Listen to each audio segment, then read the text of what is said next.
സംഗമത്തിലേക്ക് ഏറെ സന്തോഷത്തോടെ ഇവിടെ എത്തിച്ചേർന്ന വിശിഷ്ട വ്യക്തികൾക്കും എന്റെ പ്രിയ കൂട്ടുകാർക്കും ഏറ്റവും സ്നേഹത്തോടെ സ്വാഗതം. നിശ്ചയദാർഢ്യമുള്ളിടത്ത് ഒരു വഴിയുണ്ടായിരിക്കും. നിങ്ങൾക്ക് എന്തെങ്കിലും ചെയ്യാൻ അവസരമുണ്ടെങ്കിൽ തന്റെ എല്ലാ കഴിവുകൾ പൂർണ്ണമായും പ്രയോജനപ്പെടുത്തുക. ഓരോ പരാജയത്തിലും ആ പരാജയത്തെ ചവിട്ടുപടികളാക്കി വിജയത്തിലേക്ക് എത്തുക. നമ്മുടെ ഈ സ്നേഹ സംഗമത്തിന് പ്രാർത്ഥനാ ഗാനത്തോടെ ആരംഭം കുറിക്കാം. പ്രാർത്ഥനാ ഗാനം ആലപിക്കുന്നതിനായി കുമാരി സീമ എം തോമസിനെ ഏറ്റവും സ്നേഹത്തോടെ ക്ഷണിക്കുന്നു.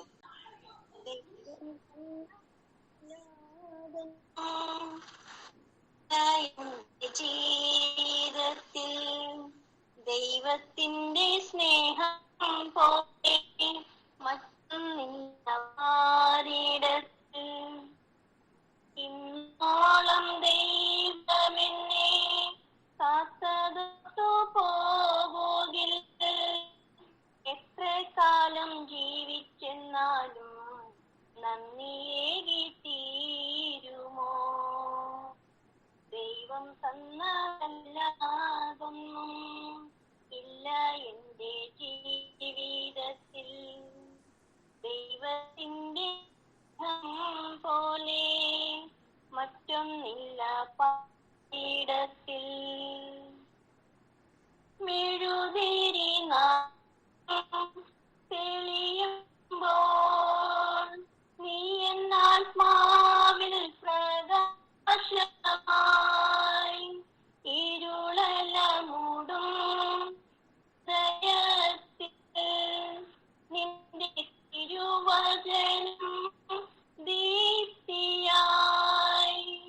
കാൽവരി കുന്നിൻ മനസ്സിൽ കാണുന്നു ഞാൻ ക്രൂശിതന്റെ സ്നേഹരൂപം ഓർത്തു പാടും ഞാൻ.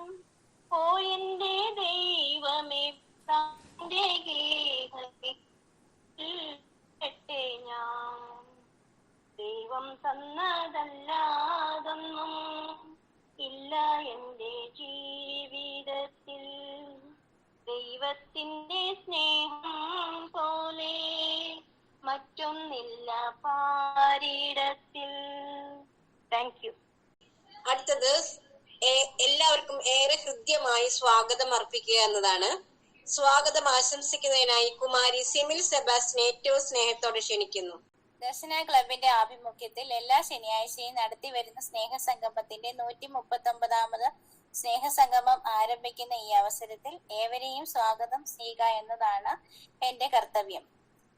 ആദ്യമായി അധ്യക്ഷ പദവി അലങ്കരിക്കുന്ന ദർശന ക്ലബ് പ്രസിഡന്റും ദർശന സർവീസ് സൊസൈറ്റി പ്രസിഡന്റും ദർശന ക്ലബ് ഡയറക്ടറുമായ റെവറൻഡ് ഫാദർ സോളമൻ CMI കളമ്പാട്ടുപറമ്പിൽ അച്ഛനെ ഏറ്റവും സ്നേഹത്തോടെ നമ്മുടെ എല്ലാവരുടെയും പേരിലും ദർശന ക്ലബിന്റെ പേരിലും ഏറ്റവും സ്നേഹത്തോടെയും ബഹുമാനത്തോടെയും സ്വാഗതം ആശംസിക്കുന്നു. നിർവഹിക്കാനായി എത്തിയിരിക്കുന്നത് reverend father Vipin Kurisuthara CMI അച്ഛനാണ്. അച്ഛൻ നോർത്ത് പാണാവള്ളിയിലുള്ള സെന്റ് ജോസഫ് ചർച്ച് വികാരിയും മണപ്പുറം സെന്റ് തെരേസാസ് ഹൈസ്കൂളിലെ അധ്യാപകനുമാണ്. അച്ഛനെ ദർശന ക്ലബിന്റെ പേരിലും നമ്മുടെ ഓരോരുത്തരുടെയും പേരിലും ഏറ്റവും സ്നേഹത്തോടെ സ്വാഗതം ചെയ്യുന്നു. മുഖ്യ അതിഥിയായി എത്തിയിരിക്കുന്നത് ഡോക്ടർ സിന്ധു വിജയകുമാർ ആണ്. Ma'am Thrissur Amala institute of medical സയൻസിലെ ഫിസിക്കൽ മെഡിസിൻ ആൻഡ് റിഹാബിലിറ്റേഷൻ വിഭാഗത്തിൽ അസോസിയേറ്റ് പ്രൊഫസർ ആണ്. മാമിനെ ഏറ്റവും സ്നേഹത്തോടെ ദർശന ക്ലബിന്റെ പേരിലും നമ്മുടെ ഓരോരുത്തരുടെയും പേരിലും സ്വാഗതം ആശംസിക്കുന്നു. ആശംസ പറയാനായി എത്തിയിരിക്കുന്നത് ശ്രീ നിർമ്മൽ ഭാസ്കർ സാറാണ്. Sir certified assistive technology professional chairman FIRE, അതായത് foundation for international rehabilitation research and empowerment ആണ്. സാറിനെ ദർശന ക്ലബിന്റെ പേരിലും നമ്മുടെ ഓരോരുത്തരുടെയും പേരിലും ഏറ്റവും സ്നേഹത്തോടെ സ്വാഗതം ആശംസിക്കുന്നു. ഇന്നത്തെ സ്നേഹസംഗമത്തില് അവതരണം ചെയ്യുന്ന കുമാരി ലീന MJ നാട്ടികയും ദർശന ക്ലബിന്റെ പേരിലും നമ്മുടെ ഓരോരുത്തരുടെയും പേരിലും സ്നേഹപൂർവ്വം സ്വാഗതം ആശംസിക്കുന്നു.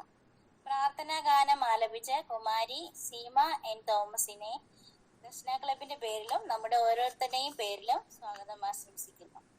റിപ്പോർട്ട് അവതരിപ്പിക്കുന്ന ശ്രീ ജോസ് കൊരട്ടിയെ ദർശന ക്ലബിന്റെ പേരിലും നമ്മുടെ ഓരോരുത്തരുടെയും പേരിലും സ്വാഗതം ആശംസിക്കുന്നു. നന്ദി പറയാനായി എത്തിയിരിക്കുന്നത് Darshana club PRO Shri Pius കോട്ടപ്പുറമാണ്. അദ്ദേഹത്തിന് ദർശന ക്ലബിന്റെ പേരിലും നമ്മുടെ ഓരോരുത്തരുടെയും പേരിലും സ്വാഗതം ആശംസിക്കുന്നു.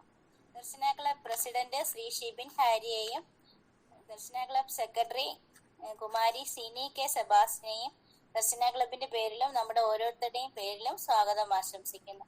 ഇന്നത്തെ സ്നേഹസംഗമത്തിൽ എത്തിച്ചേർന്നിട്ടുള്ള എല്ലാ ഗ്രൂപ്പ് അംഗങ്ങളെയും ഒരിക്കൽ കൂടി സ്നേഹപൂർവ്വം സ്വാഗതം ആശംസിച്ചുകൊണ്ട് എന്റെ വാക്കുകൾ നിർത്തുന്നു. അടുത്തതായി റിപ്പോർട്ട് അവതരിപ്പിക്കുന്നതിനായി ശ്രീ ജോസേട്ടൻ കൊരട്ടി ഏറെ സ്നേഹത്തോടെ ക്ഷണിക്കുന്നു. 2017 ഡിസംബർ 10 ദർശന ക്ലബ്ബ് തൃശ്ശൂരിൽ ആരംഭം കുറിച്ചു. തുടർന്ന് 4 വർഷങ്ങൾക്ക് ശേഷം 2022 ജനുവരി മാസം 19 ദർശന ക്ലബ്ബ് ദർശന സർവീസ് സൊസൈറ്റി എന്ന പേരിൽ രജിസ്റ്റർ ചെയ്യപ്പെടുകയുണ്ടായി. 2024 ജനുവരി മാസത്തില് ദർശന ക്ലബ്ബ് രൂപീകൃതമായി അതിന്റെ രജിസ്ട്രേഷൻ നടത്തപ്പെട്ടു. ദർശന ക്ലബ്ബ് ദർശന സർവീസ് സൊസൈറ്റിയുടെ ഒരു യൂണിറ്റായി പ്രവർത്തിച്ചു വരുന്നു. ദർശന സർവീസ് സൊസൈറ്റി ഇന്ത്യ മുഴുവൻ മുഖ്യമായും ഭിന്നശേഷിക്കാരുടെ സർവോന്മുഖ പുരോഗതിക്ക് വേണ്ടിയും മറ്റ് പാർശ്വവൽക്കരിക്കപ്പെട്ടവരും അവഗണിക്കപ്പെട്ടവരുമായ വ്യക്തികളുടെ ക്ഷേമ പ്രവർത്തനങ്ങൾക്ക് വേണ്ടിയും പ്രവർത്തിച്ചുകൊണ്ടിരിക്കുന്നു. ക്രിക്കറ്റിന് വേണ്ടി കാഴ്ച പരിമിത 3 ടീമുകൾ, പൂർണ്ണ കാഴ്ച പരിമിതരുടെ 2 ഫുട്ബോൾ ടീം, ഭാഗിക കാഴ്ച പരിമിതരുടെ 2 ഫുട്ബോൾ ടീം പ്രവർത്തിച്ചു വരുന്നു. കാഴ്ച പരിമിതരുടെ ശിങ്കാരിമേള ടീം, ഓർക്കസ്ട്ര ടീം, അവിടെ തന്നെ ഫ്യൂഷൻ ടീം, നാടൻ പാട്ട് എന്നിവ എടുത്തു പറയത്തക്ക ശ്രദ്ധേയമായ പ്രോഗ്രാമുകളാണ്. കൂടാതെ കാഴ്ച പരിമിതർക്ക് വേണ്ടിയുള്ള ചെസ്, ഡ്രാമ ടീമും പ്രവർത്തിച്ചു വരുന്നു. ദർശന സ്വിമ്മിംഗ് ടീം കാഴ്ച പരിമിതർക്കും ചലന പരിമിതർക്കും ഉയരം കുറവുള്ളവർക്കും സ്ത്രീ പുരുഷ ഭേദമന്യേ നീന്തൽ പരിശീലനം നൽകുകയും ജില്ലാ, സംസ്ഥാന, ദേശീയ തലങ്ങളിലേക്ക് മത്സരങ്ങൾക്കായി പ്രാപ്തരാക്കുകയും ചെയ്യുന്നു.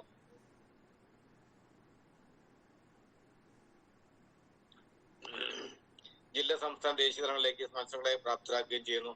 ദർശന വീൽചെയർ ബാസ്കറ്റ്ബോൾ ടീം ചലന പരിമിതർക്ക് വേണ്ടി സ്പോർട്സ് വീൽചെയർ ഉപയോഗിച്ചുകൊണ്ട് സ്ത്രീ പുരുഷ ഭേദമന്യേ ബാസ്കറ്റ്ബോൾ പരിശീലിപ്പിക്കുകയും സംസ്ഥാന, ദേശീയ തലങ്ങളിലേക്ക് സജ്ജരാക്കുകയും ചെയ്യുന്നു.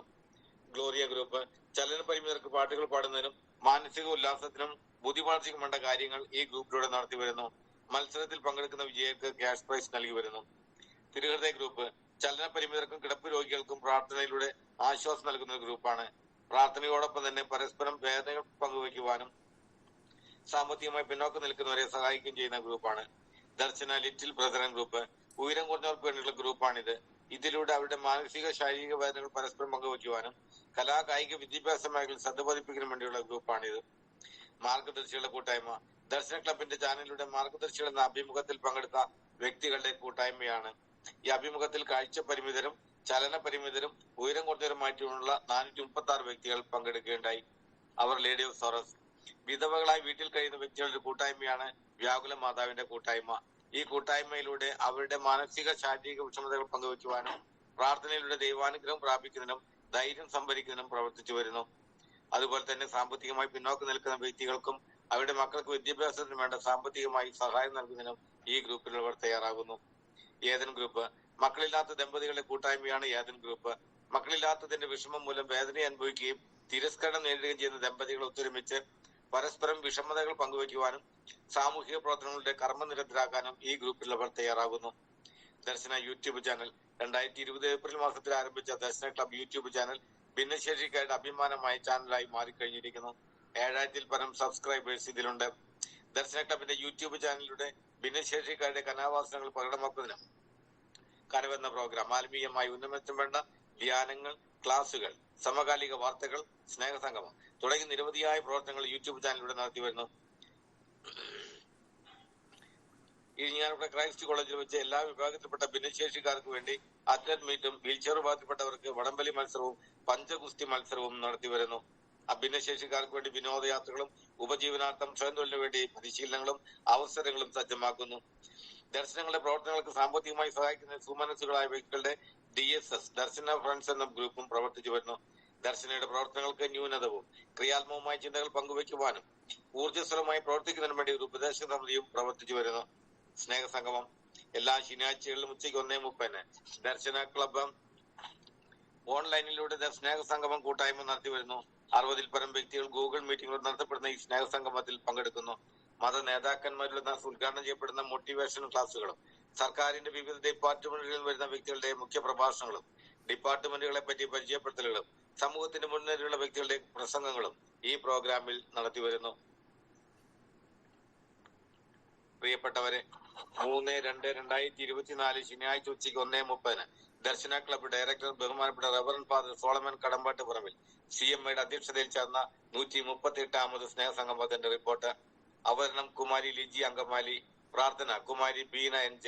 സ്വാഗതം കുമാരി ഗീത MK. റിപ്പോർട്ട് ശ്രീ ലിജോ കോഴിക്കോട്ട്. റിപ്പോർട്ട് യോഗം പാസാക്കി.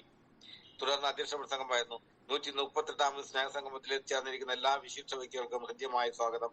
നമ്മുടെ ഒത്തൊരുമയോടെയുള്ള ഈ കൂട്ടായ്മ 138ൽ എത്തിയിരിക്കുന്നു. ഇനിയും കൂടുതൽ ഉയരങ്ങളിലേക്ക് എത്തണം. നീന്തൽ പരിശീലനം നടക്കുന്നു. 10-ാം തീയതി നീന്തൽ മത്സരമാണ്. എല്ലാവരും പ്രാർത്ഥിക്കണം. എല്ലാവർക്കും നന്മകൾ നേർന്നുകൊണ്ട് നിർത്തുന്നു. ഉദ്ഘാടനം ചെയ്തത് ബിഷപ്പ് ക്ലെമന്റ് നിവാസ് അഭിലാഷികളുടെ ചുമതല വഹിച്ചുള്ള റവറൻ ഫാദർ അഖിൽ കാവുങ്കലച്ചനായിരുന്നു. സോളമച്ചനെയും പ്രവർത്തനങ്ങളെയും കുറിച്ച് കേട്ടിട്ടുണ്ടെങ്കിലും ഈ യോഗത്തിൽ വന്നപ്പോഴാണ് എത്രത്തോളമാണെന്ന് അറിയുന്നത്. അച്ഛൻ അഭിനന്ദനങ്ങൾ. ഈ കാലത്ത് ഇതുപോലുള്ള പ്രവർത്തനങ്ങൾ ദൈവം കൂടുതലായി അനുഗ്രഹിക്കട്ടെ എന്ന് പ്രാർത്ഥിച്ചുകൊണ്ട് നന്മകൾ നേർന്നുകൊണ്ട് യോഗം ഉദ്ഘാടനം ചെയ്യുന്നു. മുഖ്യ അതിഥിയായി എത്തിച്ചേർന്നത് സംഗീതജ്ഞൻ ശ്രീ ടോൺസൺ മാത്യു അവർകളായിരുന്നു. സംഗീതത്തെ പറ്റിയും അതുപോലെ മനോഹരമായി ഗാനമാലപിച്ചും സദസ്സിനെ കയ്യിലെടുത്തു. ഞാൻ ആദ്യമായാണ് ഇതുപോലൊരു കൂട്ടായ്മയിൽ പങ്കെടുക്കുന്നത്. എല്ലാവർക്കും നല്ലത് വരട്ടെ എന്ന് പ്രാർത്ഥിച്ചുകൊണ്ട് നിർത്തുന്നു. ആശംസ പറഞ്ഞത് Pepin motor driving school instructor Shri Pepin George അവർകളാണ്. ഡ്രൈവിംഗിനെ കുറിച്ചും ടെസ്റ്റുകളെ കുറിച്ചും ഇനിയും എടുക്കാനുള്ളവർക്ക് എങ്ങനെ പ്രയോജനപ്പെടുത്താമെന്നും വളരെ വ്യക്തമായി പറഞ്ഞു. പിന്നീട് സംശയങ്ങളുടെ ഘോഷയാത്രയായിരുന്നു. പലരും സംശയങ്ങൾ ചോദിക്കുകയും നല്ല മറുപടിയും തരികയും ചെയ്തു. എന്നെ വിളിച്ചതിന് നന്ദി. എല്ലാവർക്കും നല്ലത് വരട്ടെ എന്ന് പ്രാർത്ഥിച്ചുകൊണ്ട് നിർത്തുന്നു. നന്ദി, നമസ്കാരം. യോഗം അവസാനം നന്ദി പറഞ്ഞത് കുമാരി ബിന്ദു KK. ഈ ആഴ്ച ജന്മദിനം ആഘോഷം നടത്തി. എല്ലാവരും പാട്ടുകൾ പാടി നന്ദി പറഞ്ഞു ശേഷം യോഗം അവസാനിപ്പിച്ചു. ഈ റിപ്പോർട്ട് സഭാ സമക്ഷം സമർപ്പിക്കുന്നു. ഇന്ന് ഉദ്ഘാടന കർമ്മം നിർവഹിക്കാൻ എത്തിയിരിക്കുന്നത് ഏറെ വിശിഷ്ടമായ ഒരു വ്യക്തിയാണ്. റവറൻ ഫാദർ വിപിൻ കുരിശുതറ അച്ഛനാണ് ഇന്ന് നമ്മോടൊപ്പം ഉള്ളത്. അച്ഛൻ ഒരു മികച്ച ഗായകനാണ്. സെന്റ് ജോസഫ് ചർച്ച് വികാരി കൂടിയായ അച്ഛൻ സെന്റ് തെരേസ് ഹൈസ്കൂളിലാണ് പഠിപ്പിക്കുന്നത്. അച്ഛൻ ഏറെ സ്നേഹത്തോടെ സ്നേഹസംഗമത്തിലേക്ക് ഉദ്ഘാടന കർമ്മം ചെയ്യുന്നതിനായി ക്ഷണിക്കുന്നു. എല്ലാവർക്കും ഒത്തിരി സ്നേഹത്തോടെ സ്തുതിയായിരിക്കട്ടെ.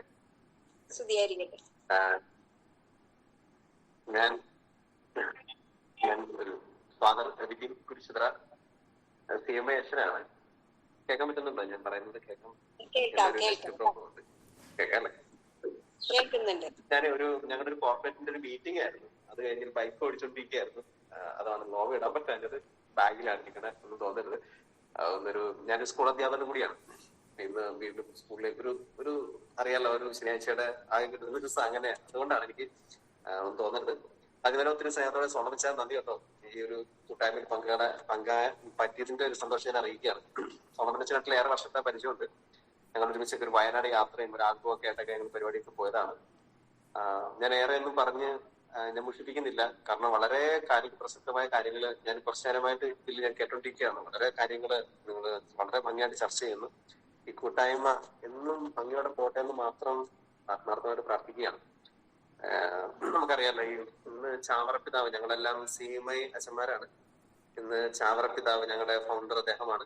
219ാമത്തെ അദ്ദേഹത്തിന്റെ ജന്മദിനം കൂടിയാണ്. അദ്ദേഹം പറഞ്ഞൊരു വാക്ക്, അദ്ദേഹത്തിന്റെ ചാവരുൾ എന്ന് പറഞ്ഞൊരു പുസ്തകമുണ്ട്. ചാവരുൾ എന്ന് പറയുമ്പോൾ മരണസമയത്ത് എഴുതിയൊരു ബുക്കാണ്. എല്ലാ വീടുകളിലും ജാതി മതഭേദമന്യേ എല്ലാ വീടുകളിലും ഉണ്ടാകുന്ന ഒരു ബുക്കാണ് ചാവറപ്പിതാവിന്റെ ചാവരുൾ. അതിലൊരു വചനം ഇങ്ങനെയാണ്, അദ്ദേഹത്തിന്റെ ഒരു വാക്യം ഇങ്ങനെയാണ്: അവരിന് നന്മ ചെയ്യാൻ പറ്റാത്ത ഒരു ദിവസം ഒരു ദിവസം ഉണ്ടെങ്കിൽ അത് നിന്റെ ജീവന്റെ കണക്ക് പുസ്തകത്തിൽ രേഖപ്പെടുത്തുകയില്ല. അവരിന് നന്മ ചെയ്യാൻ പറ്റാത്ത ഒരു ദിവസം ഉണ്ടെങ്കിൽ അത് നിന്റെ ജീവന്റെ കണക്ക് പുസ്തകത്തിൽ രേഖപ്പെടുത്തുകയില്ല.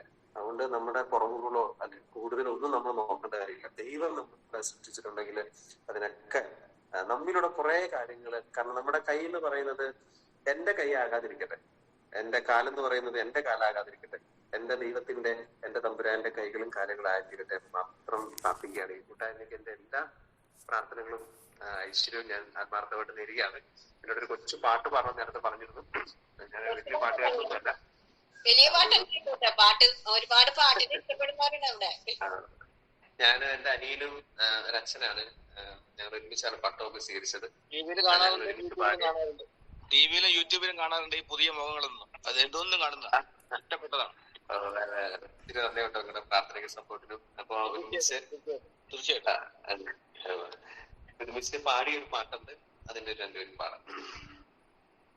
കാൽവരി കുന്നിന്മേ എൻ പേർക്കായി ചിന്തേ കുഞ്ഞാടെ നിന്നെ ഞാൻ കാണുന്നപ്പായ കയ്യിലാടി പഴുതുകൾ കട്ടി അവൻ മേഘാരൂഢനായി മാറി ആ കുഞ്ഞാടെ നിന്നെ ഞാൻ കാണുന്നപ്പായ ചങ്കാണ് എന്റെ ചങ്കാണ് എന്റെ യേശു ചങ്കിലെ ചോര തന്നു എന്നെ സ്നേഹിച്ചവനീശു തീയണയ്ക്കാ എന്റെ നെഞ്ചിലെ തീയണയ്ക്കാ നെഞ്ചു തുറന്നു തന്നു എന്നെ വീണ്ടെടുത്തെന്റെ യേശു ചങ്കാണ് എന്റെ ചങ്കാണ് ചങ്കാണ് എന്റെ ചങ്കാണ് എന്റെ യേശു. താങ്ക് യു കേട്ടോ. ഇന്ന് മുഖ്യ അതിഥിയായി എത്തിയിരിക്കുന്നത് doctor Sindhu Vijayakumar, Amala institute of medical science Thrissur, associate professor, physical medical rehabilitation വിഭാഗത്തിൽ സേവനമനുഷ്ഠിക്കുന്ന മാഡത്തെ ഏറ്റവും ബഹുമാനത്തോടെ സ്നേഹത്തോടെ ക്ഷണിക്കുന്നു. എല്ലാവർക്കും നമസ്കാരം. വളരെ സന്തോഷമുണ്ട് ഇന്ന് ഇങ്ങനെ ഒരു കൂട്ടായ്മയിൽ പങ്കെടുക്കാൻ സാധിച്ചതിൽ. ഇതിലേക്ക് എന്നെ ക്ഷണിച്ചിട്ടുള്ള പിയൂസിനും ദർശന ക്ലബിന്റെ ഡയറക്ടറായിട്ടുള്ള സോളമൻ അച്ഛനും വളരെ വളരെ നന്ദി പറഞ്ഞുകൊണ്ട് തന്നെ തുടങ്ങാം. എല്ലാവർക്കും അറിയാമോ ഫിസിക്കൽ മെഡിസിൻ ആൻഡ് റീഹാബിലിറ്റേഷൻ എന്താണെന്ന് അറിയുന്നവരുണ്ടോ? അത് അറിയാത്തവരായിരിക്കുമോ കൂടുതലും? മാഡം പറഞ്ഞോ? ശരി, ഞാൻ തീർച്ചയായിട്ടും പറയാം. കാരണം നമ്മൾ പലപ്പോഴും നമുക്കിപ്പം ഹാർട്ടിനൊരു അസുഖമുണ്ട്, ലങ്സിനൊരു അസുഖമുണ്ട്, നമുക്ക് കൃത്യമായിട്ട് അറിയാൻ പറ്റും ആരെയാണ് കാണേണ്ടതെന്ന്, അല്ലേ? അപ്പോ ഹാർട്ടിന് വന്നാല് ഹാർട്ടിന്റെ സ്പെഷ്യലിസ്റ്റ് കാർഡിയോളജിസ്റ്റിനെ കാണും, ലങ്സിന് വന്നാല് പൾമനോളജിസ്റ്റിനെ കാണും, അല്ലെങ്കിൽ ചെസ്റ്റ് സ്പെഷ്യലിസ്റ്റ്, കിഡ്നി ആണെങ്കിൽ നെഫ്രോളജിസ്റ്റ്. അപ്പൊ ഓരോ അസുഖങ്ങൾക്കും നമ്മൾക്ക് പ്രത്യേകമായിട്ട് കാണാൻ ആരെ കാണണം എന്നൊക്കെ നമുക്ക് വളരെ കൃത്യമായിട്ട് അറിയാം. പക്ഷെ ഭിന്നശേഷിയുള്ള ഒരാള് ആരെ കാണും?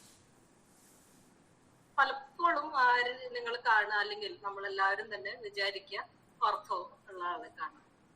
കാഴ്ചക്ക് പ്രശ്നമുള്ളവരാണെങ്കിൽ ഒഫ്താൽമോളജിസ്റ്റിനെ തീർച്ചയായിട്ടും കാണും. അതല്ലെങ്കിൽ ഒരു ന്യൂറോളജിസ്റ്റിനെ ആയിരിക്കും. പക്ഷെ ഫിസിക്കൽ മെഡിസിൻ ആൻഡ് റീഹാബിലിറ്റേഷൻ എന്ന വിഭാഗം പറയുമ്പോൾ തന്നെ ഫിസിക്കൽ മെഡിസിൻ, ഫിസിക്കലായിട്ടുള്ള പ്രശ്നങ്ങൾക്കുള്ള ചികിത്സാ രീതികളാണ്. റീഹാബിലിറ്റേഷൻ എന്ന് പറയുമ്പോൾ പുനരധിവാസമാണ്. അപ്പൊ പലപ്പോഴും സ്പൈനൽ കോഡ് ഇഞ്ചുറിയോ അല്ലെങ്കിൽ സ്ട്രോക്കോ ഒക്കെ വന്നു കഴിഞ്ഞാൽ തിരിച്ച് ചിലപ്പോൾ ഫുൾ പവർ തിരിച്ച് പഴയ അവസ്ഥയിലേക്ക് എത്തണമെന്നില്ല. അപ്പോൾ നമ്മൾ ഒരു പരിമിതിയോട് കൂടിയിട്ടോ, ചിലപ്പോൾ ഒരു കൈക്കാവാം, ചിലപ്പോൾ ഒരു കാലിനാവാം, ചിലപ്പോൾ 2 കൈകൾക്കാവാം, 2 കാലുകൾക്കാവാം, ഒരു വശത്തിനാവാം. അപ്പൊ അങ്ങനെയുള്ള പരിമിതികളുമായിട്ട് ജീവിക്കുന്നവരെ തിരിച്ച് പുനരധിവസിപ്പിക്കുന്ന ഒരു മോഡേൺ മെഡിസിന്റെ തന്നെ ഒരു ബ്രാഞ്ചാണ് അലോപ്പതിയാണ്. അപ്പൊ അതാണ് ഫിസിക്കൽ മെഡിസിൻ ആൻഡ് റീഹാബിലിറ്റേഷൻ. പക്ഷെ പലർക്കും അറിയില്ല ഇങ്ങനെ ഒരു ബ്രാഞ്ച് ഉണ്ട് എന്ന് തന്നെ, ആർക്കും തന്നെ അറിയുന്നില്ല. അതുകൊണ്ട് തന്നെ ആവശ്യമായ സേവനങ്ങൾ ആവശ്യമായ സമയത്ത് മെഡിക്കൽ സേവനങ്ങൾ നമുക്ക് കിട്ടാതെ പോവാണ്. പലപ്പോഴും പലരെയും കാണുമ്പോൾ ഞാൻ വിചാരിക്കുന്നു കുറച്ച് നേരത്തെ കണ്ടിരുന്നെങ്കിൽ നമുക്ക് എന്തൊക്കെ ചെയ്യാൻ പറ്റുമായിരുന്നു എന്ന് വിചാരിച്ചു പോകാറുണ്ട്. പലരും കറങ്ങിത്തിരിഞ്ഞൊക്കെ എത്തുമ്പോഴത്തേനും കുറെ സമയം നമ്മള് ശരിയാകാമായിരുന്ന കുറെ സമയങ്ങളൊക്കെ നമുക്ക് നഷ്ടപ്പെട്ടു പോകാറുണ്ട്. അപ്പൊ അതുകൊണ്ട് ഫിസിക്കൽ മെഡിസിൻ ആൻഡ് റീഹാബിലിറ്റേഷൻ എന്നുള്ള ഈ ഒരു മേഖലയെ പറ്റിയിട്ട് ഒരു അവയർനെസ് ഉണ്ടാക്കുക എന്നുള്ളത് തന്നെയാണ്. അതിനെപ്പറ്റി നിങ്ങൾ എല്ലാവരും മസ്റ്റായിട്ടും അറിഞ്ഞിരിക്കണം എന്നുള്ളതാണ് എന്റെ ആദ്യത്തെ ഒരു പോയിന്റ് ആയിട്ട് ഞാൻ പറയാൻ ഉദ്ദേശിക്കുന്നത്. അപ്പൊ എന്തൊക്കെയാണ് ഞങ്ങൾ ചെയ്യാന്ന് ചോദിച്ചപ്പോൾ നമ്മള് ഡോക്ടേഴ്സ് MBBS കഴിഞ്ഞിട്ട് നമ്മൾ MD എടുക്കുന്നതാണ്. PMR-ൽ 3 വർഷത്തെ MD കോഴ്സാണ്. അത് കഴിഞ്ഞ് നമ്മൾ പ്രാക്ടീസ് ചെയ്യുമ്പോൾ പലപ്പോഴും ഒറ്റയ്ക്ക് ചിലപ്പോൾ എനിക്ക് എല്ലാവർക്കും വേണ്ടിയിട്ടെല്ലാം ചെയ്യാൻ പറ്റില്ല. വെറുതെ ഒരു ഗുളിക എഴുതുന്നത് പോലെ അല്ലല്ലോ, എല്ലാവർക്കും അറിയാം. നമ്മളൊരു ഗുളിക എഴുതിയത് കൊണ്ട് ആരുടെയും കൈ സ്ട്രോങ് ആവാനോ ഇല്ലാത്ത ഒരു കാര്യം ചെയ്യാനോ ഒന്നും നമുക്ക് പറ്റില്ല. അപ്പൊ അതൊരു സീരീസ് തെറാപ്പികളും അത്യാവശ്യം മെഡിസിനുകളും ഇഞ്ചക്ഷനുകളും ഒക്കെ വേണം, പ്രത്യേകിച്ചും തുടക്ക അവസ്ഥകളിലൊക്കെ. അതിനുശേഷം ഈ ഒരു രീതി ജീവിതത്തോട് പൊരുത്തപ്പെടാനായിട്ട് നമ്മൾ ഫിസിയോതെറാപ്പി അല്ലെങ്കിൽ physical therapy, occupational therapy, like എങ്ങനെയാണ് ദൈനംദിന ജീവിതത്തിലെ കാര്യങ്ങൾ ചെയ്യാൻ പറ്റുക, എങ്ങനെ ഡ്രസ് ചെയ്യാൻ പറ്റും, എങ്ങനെ ഇരുന്നിടത്ത് നിന്ന് എഴുന്നേറ്റ് മറ്റൊരു സ്ഥലത്തേക്ക് മാറിയിരിക്കാൻ പറ്റും, എങ്ങനെ ഭക്ഷണം കഴിക്കാൻ പറ്റും, എങ്ങനെ കുക്ക് ചെയ്യാൻ പറ്റും, അങ്ങനെയുള്ള ഓരോ ചെറിയ ചെറിയ കാര്യങ്ങളുടെയും ട്രെയിനിങ് ആക്ച്വലി നമുക്ക് കൊടുക്കാൻ പറ്റും. പലരും തന്നെ പഠിച്ചെടുത്തിരിക്കുന്നതാണ്. ഓക്യുപേഷണൽ തെറാപ്പി ഒക്കെ കിട്ടി ട്രെയിനിങ് കിട്ടിയിട്ടുള്ളവര് വളരെ കുറവാണ്. ഇപ്പോഴൊക്കെ അതിനൊക്കെ വേണമെങ്കിൽ ചിലപ്പോൾ CMC-യിലോ ഒക്കെ പോകേണ്ടി വരാറുണ്ട് പലർക്കും. പക്ഷെ ഇപ്പോൾ നമുക്ക് ഇതെല്ലാം തന്നെ ഇവിടെ അവൈലബിൾ ആണ്. നമ്മളെ ഹോസ്പിറ്റലിലുണ്ട്. ഓക്യുപേഷണൽ തെറാപ്പി ഉണ്ട്, സ്പീച്ച് തെറാപ്പി. അതിനോടൊപ്പം തന്നെ കൂടെ നിൽക്കുന്ന ഒരു പ്രത്യേക ബ്രാഞ്ച് എന്ന് തന്നെ വേണമെങ്കിൽ പറയാം, അസിസ്റ്റീവ് ടെക്നോളജി, അതായത് സഹായ സാങ്കേതിക വിദ്യ അല്ലെ. എന്തൊക്കെയായിരിക്കും അസിസ്റ്റീവ് ടെക്നോളജിയിൽ ഉണ്ടാവുക?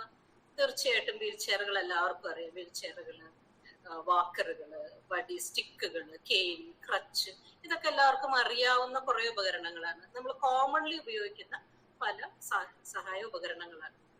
ഇതിനെല്ലാത്തിനും ഒരു മെഡിക്കൽ പ്രിസ്ക്രിപ്ഷൻ ഉണ്ടെന്നുള്ള കാര്യം പലപ്പോഴും നമ്മൾ മറന്നുപോകും. എല്ലാവരും ജസ്റ്റ് ഒരു കടയിൽ ചെന്നിട്ട് ഏതെങ്കിലും ഒരു സാധനം മേടിക്കും. അപ്പൊ അത് കറക്റ്റ് ആണോ, അത് അപ്രോപ്രിയേറ്റ് ആണോ, എന്റെ ഹൈറ്റിനനുസരിച്ചിട്ട് അതിന്റെ ഹൈറ്റ് നോക്കിയിട്ടുണ്ടോ? ഇപ്പൊ വീൽ ചെയറുകളുടെ കാര്യത്തിലാണെങ്കിൽ അവനവന്റെ അളവിനുള്ള വീൽ ചെയർ ആണോ, ഇതൊക്കെ പലപ്പോഴും ശ്രദ്ധിക്കപ്പെടാതെ പോവാറുണ്ട്. അപ്പൊ ഞങ്ങള് physical medicine rehabilitation doctors, PMR എന്ന് ചുരുക്കി പറയാറുണ്ട്. ഞങ്ങൾ PMR ഡോക്ടേഴ്സ് നമ്മൾ ഇതിലൊക്കെ വളരെയധികം ശ്രദ്ധ കൊടുക്കുന്ന ആൾക്കാരാണ്. അപ്പൊ എന്തിനാണ് ഇത്ര ശ്രദ്ധ കൊടുക്കുന്നത്? അതിനെന്താ ഏതെങ്കിലും ഒരു വീൽ ചെയർ ഉപയോഗിച്ചാൽ പോരെ എന്ന് ചിലപ്പോൾ ചോദ്യം ഉണ്ടാവും. അപ്പോ പ്രശ്നം എന്താണ്? നമുക്ക് അളവിനല്ലാത്ത ഒരു വീൽ ചെയറിൽ ഇരിക്കുകയാണെങ്കിൽ പലപ്പോഴും നട്ടെല്ലിന് വളവ് വരാം, കൂടുതൽ പ്രശ്നങ്ങൾ ഉണ്ടാവാം, ബെഡ് സോറുകൾ വരാം. ഇരുന്നാലും നമുക്കറിയാം തൊലി പൊട്ടാൻ സാധ്യതയുണ്ട്, കിടപ്പാണെങ്കിൽ പൊട്ടാൻ സാധ്യതകളുണ്ട്. അപ്പൊ ഇങ്ങനെയുള്ള കുറെ പ്രശ്നങ്ങൾ നമുക്ക് ശരിയായിട്ടുള്ള ഒരു അഡ്വൈസിൽ കൂടെ നമുക്ക് കുറെയൊക്കെ ഒരു പരിധി വരെ അല്ലെങ്കിൽ ഓൾമോസ്റ്റ് ഒരു 90-95% നമുക്ക് ഇതിനെയൊക്കെ പരിഹാരം കാണാം, പ്രിവെന്റ് ചെയ്യാൻ പറ്റും. അതായത് പ്രതിരോധിക്കാൻ പറ്റും, വരാതെ നോക്കാൻ നമുക്ക് പറ്റും. വന്നു കഴിഞ്ഞാൽ പലപ്പോഴും കോംപ്ലിക്കേഷൻസ് നിങ്ങൾക്ക് അറിയാമായിരിക്കും, വളരെ ബുദ്ധിമുട്ടാണ്, ട്രീറ്റ് ചെയ്യാൻ ബുദ്ധിമുട്ടാണ്. പക്ഷെ വരാതെ നോക്കാൻ കുറേയും കൂടെ എളുപ്പമാണ്. എളുപ്പമാണെന്ന് പറയുമ്പോൾ സിമ്പിൾ കാര്യങ്ങളാണ്, പക്ഷെ അത് എല്ലാ ദിവസവും ചെയ്യേണ്ട കുറെ സിമ്പിൾ ആയിട്ടുള്ള കാര്യങ്ങൾ. ഇപ്പൊ അതുപോലെ തന്നെ കുറെ നാളുകൾ നമ്മൾ ഓരോ അവസ്ഥകളുമായിട്ട് ജീവിക്കുമ്പോൾ പലപ്പോഴും കൺട്രാക്ചറുകൾ വരും. അതായത് മാംസപേശികൾ ചുരുങ്ങിപ്പോവും. വീൽചെയറിലൊക്കെ ഇരിക്കുന്നവരാണെങ്കിൽ കൂടുതലും ഹാർട്ട് ഡിസീസും ലങ് ഡിസീസും, മറ്റുള്ള ആർക്കും ഹാർട്ട് അസുഖം വരാവുന്നത് പോലെ തന്നെ ഭിന്നശേഷിയുള്ള ഒരാൾക്കും ഹാർട്ടിന് അസുഖം വരാം. അപ്പൊ എന്താണ് ചെയ്യാം? ഓഫ്കോഴ്സ് നമുക്ക് ആനുവലി നമുക്ക് ഇടയ്ക്കിടയ്ക്ക് നമുക്ക് ഹെൽത്ത് ചെക്കപ്പ് ഒക്കെ നടത്താം. പക്ഷെ അതിനോടൊപ്പം തന്നെ അല്ലെങ്കിൽ അതിനേക്കാളും ഹെൽപ്ഫുൾ ആയിട്ടുള്ളത് നമ്മൾ ഫിസിക്കലി ആക്റ്റീവ് ആയിരിക്കുകയാണ്. അപ്പൊ എങ്ങനെയാ ആക്റ്റീവ് ആയിട്ടിരിക്കുക? തീർച്ചയായിട്ടും നമുക്ക് പറ്റാവുന്ന രീതിയിൽ ഫിസിക്കൽ എക്സർസൈസുകൾ ചെയ്യാം. അതാണ് നമുക്ക് ചെയ്യാൻ പറ്റുന്നത്. പ്രത്യേകിച്ച് വീൽ ചെയർ ഒക്കെ ഉപയോഗിക്കുന്ന ആൾക്കാരാണെങ്കിൽ എപ്പോഴും മോട്ടറൈസ്ഡ് വീൽ ചെയർ ആണ് ഉപയോഗിക്കുന്നതെങ്കിൽ കൂടിയും കൈകൾക്കൊക്കെ നമുക്ക് എക്സർസൈസ് ചെയ്യാം അല്ലെ. ചെറിയൊരു ബോട്ടിൽ എടുത്ത് അതിൽ വെള്ളം നിറച്ചു കഴിഞ്ഞാൽ 2 പ്രാവശ്യം മുകളിലേക്ക് പൊക്കിയാൽ അതൊരു എക്സർസൈസ് ആയി. അപ്പൊ വലിയ വലിയ സാധനങ്ങളോ നമുക്ക് തെറാപ്പികളോ അല്ലെങ്കിൽ ഫിസിയോതെറാപ്പി സെന്ററിൽ പോകുക, തെറാപ്പിസ്റ്റ് വീട്ടിൽ വരെ, ഇതിന്റെ ഒന്നും ആവശ്യമില്ല. പലപ്പോഴും നമുക്ക് സിമ്പിൾ കാര്യങ്ങളിൽ കൂടെ ആക്റ്റീവായിട്ട് ഇരിക്കാൻ പറ്റും. അപ്പൊ 2 കാര്യങ്ങൾ ഉദ്ദേശിച്ച്, ഒന്ന് ഈ ഫിസിക്കൽ മെഡിസിൻ ആൻഡ് റീഹാബിലിറ്റേഷൻ എന്ന് പറഞ്ഞ വിഭാഗത്തിനെ പറ്റിയിട്ട് മനസ്സിലാക്കുക. ആവശ്യമുണ്ടെങ്കിൽ തീർച്ചയായിട്ടും ഇങ്ങനെയുള്ള ഹെൽത്ത് പ്രോബ്ലംസ് ഉണ്ടെങ്കിൽ തീർച്ചയായിട്ടും നമ്മളെ കാണാൻ സൗകര്യം ഉള്ളതാണ്. വേറൊരു കാര്യം, അപ്പൊ നമ്മൾ മെയിൻ ആയിട്ട് നമ്മൾ റീഹാബിലിറ്റേഷൻ അല്ലെങ്കിൽ PMR വിഭാഗത്തിൽ വരുമ്പോൾ ഇമ്മീഡിയറ്റ് ഇപ്പൊ ഉണ്ടായിട്ടിരിക്കുന്ന അവസ്ഥകളാണെങ്കിൽ ഇന്നൊരു സ്ട്രോക്ക് വന്നു, അല്ലെങ്കിൽ 2 ദിവസം മുമ്പ് സ്ട്രോക്ക് വന്നു, ഒരാഴ്ച മുമ്പ് സ്പൈനൽ, അങ്ങനെയുള്ള ആൾക്കാരെ നമ്മൾ കാണുമ്പോൾ എപ്പോഴും മാക്സിമം തിരിച്ച് പഴയ അവസ്ഥയിലേക്ക് കൊണ്ടുപോകാനാണ് നമ്മൾ ശ്രദ്ധിക്കുക. മറ്റ് കോംപ്ലിക്കേഷൻ വരാതെ നോക്കണം, സങ്കീർണതകളൊന്നും ഉണ്ടാവാറുണ്ട്, ബെഡ് സോർ വരാതെ മാംസപേശികൾ ചുരുങ്ങി പോവാതെ ചെസ്റ്റ് ഇൻഫെക്ഷനും യൂറിനറി ഇൻഫെക്ഷനും വരാതെ നോക്കണം മാക്സിമം. എന്നിട്ട് അവരെ തിരിച്ച് ആ അവസ്ഥയിലേക്ക് എന്തായിരുന്നോ അവർ മുമ്പ് ചെയ്തിരുന്ന അതിലേക്ക് കൊണ്ടുപോകാനായിട്ട് നമ്മൾ മാക്സിമം നോക്കും. പക്ഷെ ഇതിനൊരു സമയപരിധി ഉണ്ട്. ഒരു 1-2 വർഷം വരെയൊക്കെ നമുക്ക് വെയിറ്റ് ചെയ്യാം, അല്ലെങ്കിൽ അതുവരെയൊക്കെ നമുക്ക് തെറാപ്പികളും ഒക്കെ കൊണ്ട് നമുക്ക് നോക്കാം. പക്ഷെ പലപ്പോഴും ഒരു 2 വർഷത്തിന് ശേഷമൊക്കെ തിരിച്ചു വരാനുള്ള കഴിവുകൾ കുറവായിരിക്കും അല്ലെ. അപ്പൊ ആ സമയത്ത് പിന്നെ നമ്മളുടെ ഫോക്കസ് എപ്പോഴും, അല്ലെങ്കിൽ അതിനു മുമ്പേ തന്നെ അഡ്ജസ്റ്റ് ചെയ്യാന്നുള്ളതാണ്. എങ്ങനെ പുതിയ അവസ്ഥയുമായിട്ട് അഡ്ജസ്റ്റ് ചെയ്തിട്ട് മാക്സിമം നമ്മളെ കൊണ്ട് സാധിക്കാവുന്ന ഏറ്റവും പരമാവധി ആക്റ്റീവായിട്ട് ഇരിക്കാനായിട്ട് നോക്കുക. അതായത് ഒരു ജോലി വേണം, ഒരു വരുമാനം ഉണ്ടാവണം, നമ്മൾക്ക് അത്യാവശ്യമുള്ള കാര്യങ്ങൾ ചെയ്യാൻ പറ്റണം, നമ്മുടെ വീടിന് വേണ്ടിയിട്ട് പറ്റാവുന്ന കാര്യങ്ങൾ ചെയ്യാൻ പറ്റണം. അപ്പൊ അങ്ങനെയുള്ള ഒരു അവസരം. അപ്പൊ കുറച്ച് നാള് കഴിഞ്ഞിട്ടുണ്ടെങ്കിൽ ഞങ്ങൾ ട്രീറ്റ്മെന്റിന്റെ നമ്മളുടെ ഫോക്കസ് കുറച്ച് മാറ്റി എങ്ങനെ ഉള്ള അവസ്ഥ വെച്ചിട്ട് എങ്ങനെ ഏറ്റവും കൂടുതൽ സ്വയം പര്യാപ്തമായിട്ട് ജീവിക്കാൻ സാധിക്കും എന്നതിലേക്ക് നോക്കുകയാണ് ചെയ്യാം. അപ്പൊ ഇതില് പറഞ്ഞല്ലോ എപ്പോഴും ഒരു ടീം വർക്ക് ഉണ്ട്, അസിസ്റ്റീവ് ടെക്നോളജി ഉണ്ട്. ഈ അസിസ്റ്റീവ് ടെക്നോളജിയിൽ വീൽ ചെയർ അങ്ങനെയുള്ള കാര്യങ്ങൾ ഞാൻ പറഞ്ഞു. അതുകൂടാതെ തന്നെ നമുക്ക് ഈ കാലിപ്പറുകളുണ്ട്, ആർട്ടിഫിഷ്യൽ ലിംസ്. ഇപ്പൊ കാലുമുറിഞ്ഞു പോയിട്ടുള്ളവർക്കാണെങ്കിൽ ആർട്ടിഫിഷ്യൽ ലിംസ് ഉണ്ട്. നമ്മളെല്ലാവരും തന്നെ, ഞാനടക്കം എല്ലാവരും നമ്മൾ ഉപയോഗിക്കുന്ന കണ്ണടയും ഒരു അസിസ്റ്റീവ് ടെക്നോളജിയാണ്. അതൊക്കെ ഇപ്പൊ നമുക്ക് യൂഷ്വലായി നമ്മളിപ്പോ ഒരു കണ്ണട വെക്കുമ്പോ നമുക്കൊരു മോശമൊന്നുമില്ല അല്ലെ, നമുക്ക് കൂളായിട്ട് പോയിട്ട് ഇഷ്ടമുള്ള ഫ്രെയിം നോക്കുന്നു. പക്ഷെ പ്രിസ്ക്രിപ്ഷൻ നമ്മളുടെ ഡോക്ടർ തരുന്ന പ്രിസ്ക്രിപ്ഷനാണ്. പക്ഷെ ഫ്രെയിം നമുക്ക് ഇഷ്ടമുള്ളത് ചൂസ് ചെയ്ത് നമ്മൾ വയ്ക്കും. ഇതിലിപ്പോ നമുക്ക് മടിയൊന്നുമില്ല. ഇതുപോലെ തന്നെ ആയി തീരണം എല്ലാ അസിസ്റ്റീവ് ഉപകരണങ്ങളും എന്നുള്ളതാണ് ഞങ്ങളുടെയൊക്കെ ഒരു ആഗ്രഹം. അതായത് ഇപ്പൊ ഒരു സ്റ്റിക്ക് ഉപയോഗിക്കേണ്ടി വന്നാൽ, ഒരു വീൽ ചെയർ ഉപയോഗിക്കേണ്ടി വന്നാൽ നമ്മൾ മടി തോന്നേണ്ട കാര്യമില്ല. നമ്മൾക്ക് ഇഷ്ടമുള്ള ഒരു കളറിൽ മേടിക്കാൻ വേണമെങ്കിൽ, പക്ഷെ അളവ് അതിന്റെ കണക്കുകൾ കറക്റ്റ് ആയിട്ടിരിക്കും. ആർട്ടിഫിഷ്യൽ ലിംസ് ആയാലും മറ്റു ലോ വിഷൻ എയ്ഡ്സ് ആയാലും ബ്രെയിൽ പോലെയുള്ള സാധനങ്ങൾ, അതിനുള്ള തെറാപ്പികൾ, അപ്പൊ കറക്റ്റ് ആയിട്ട് നമുക്ക് എന്താണോ ആവശ്യം അതിനുള്ള ട്രെയിനിങ് ആണ് നമ്മൾ എപ്പോഴും എടുക്കേണ്ടത്. പലർക്കും അത് ആവശ്യ സമയത്ത് അല്ലെങ്കിൽ ആരംഭഘട്ടങ്ങളിലൊക്കെ ഇത് കിട്ടാണ്ട് പോകുന്നു എന്നുള്ളൊരു സംഗതിയുണ്ട്. അത് വാസ്തവമാണ്. അതുപോലെ തന്നെ ഇങ്ങനെയുള്ള ഉപകരണങ്ങളൊക്കെ നമ്മൾ ഉപയോഗിക്കുമ്പോൾ ഇതിനൊരു ആക്സസിബിലിറ്റി വരണം. ഇതും കൊണ്ട് നമുക്ക് പോകാൻ എല്ലായിടത്തും പറ്റണം. ഇപ്പൊ കണ്ണട നമ്മുടെ മുഖത്തിരിക്കുന്നതുകൊണ്ട് നമുക്ക് പ്രശ്നമില്ല, നമുക്ക് എവിടെ വേണമെങ്കിലും ചെല്ലാം. ഒരു ഹിയറിംഗ് എയ്ഡ് ആണെങ്കിലും നമുക്ക് നമ്മുടെ ദേഹത്ത് വെക്കുന്നതുകൊണ്ട് വലിയ പ്രശ്നങ്ങളില്ല. പക്ഷെ മറ്റു സാധനങ്ങൾ അങ്ങനെയല്ല അല്ലെ. വീൽ ചെയർസ് ആണെങ്കിലും മറ്റു ഉപകരണങ്ങളാണെങ്കിലും നമുക്ക് കുറച്ച് ബുദ്ധിമുട്ടുകൾ ഉണ്ടാവാം. അപ്പോ പലപ്പോഴും തുടക്കത്തിലൊക്കെ ഞാൻ തൃശ്ശൂരൊക്കെ വന്ന് നമ്മൾ ഇതിനെ പറ്റിയിട്ടൊക്കെ ആൾക്കാരോട് പറയുമ്പോൾ, ഗവൺമെന്റ് ഓഫീസിലൊക്കെ ചെന്നിട്ട് പറയുമ്പോൾ അവര് പറയും ഞങ്ങൾ ഇങ്ങനെയുള്ള ആരും പുറത്ത് കാണാറില്ല, പിന്നെ എന്തിനാണ് റാമ്പ് ഉണ്ടാക്കുന്നത്. അപ്പൊ അതിൽ നിന്നും ഇപ്പൊ ഈ കഴിഞ്ഞ 4-5 വർഷത്തിന്റെ ഉള്ളിൽ കുറെ വ്യത്യാസങ്ങൾ വന്നിട്ടുണ്ട്. ഇപ്പൊ നമ്മൾ പുറത്തേക്ക് നമ്മൾ കൂടുതൽ ആൾക്കാരെ കാണുന്നുണ്ട്. ഞാൻ തന്നെ പലപ്പോഴും റോഡില് പലരെയും കാണുന്നുണ്ട്. വീൽ ചെയറിലാണെങ്കിലും വെച്ചിട്ടാണെങ്കിലും മോട്ടറൈസ്ഡ് വീൽ ചെയറിലാണെങ്കിലും ഒക്കെ കാണുന്നുണ്ട്. അപ്പൊ നമുക്ക് കുറച്ചും കൂടി പോസിറ്റീവാണ്.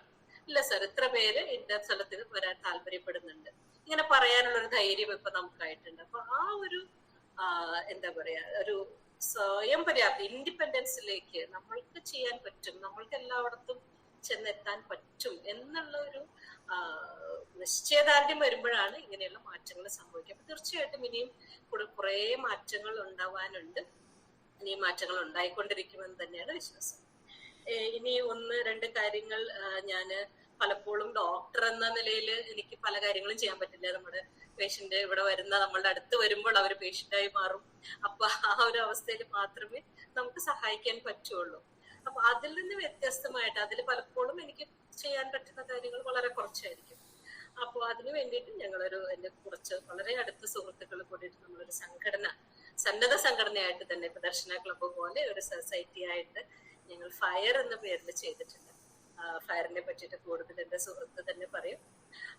അതുകൂടാതെ അപ്പൊ ഒരു സന്നദ്ധ സംഘടനയാകുമ്പോ എല്ലാവരും സുഹൃത്തുക്കളായി.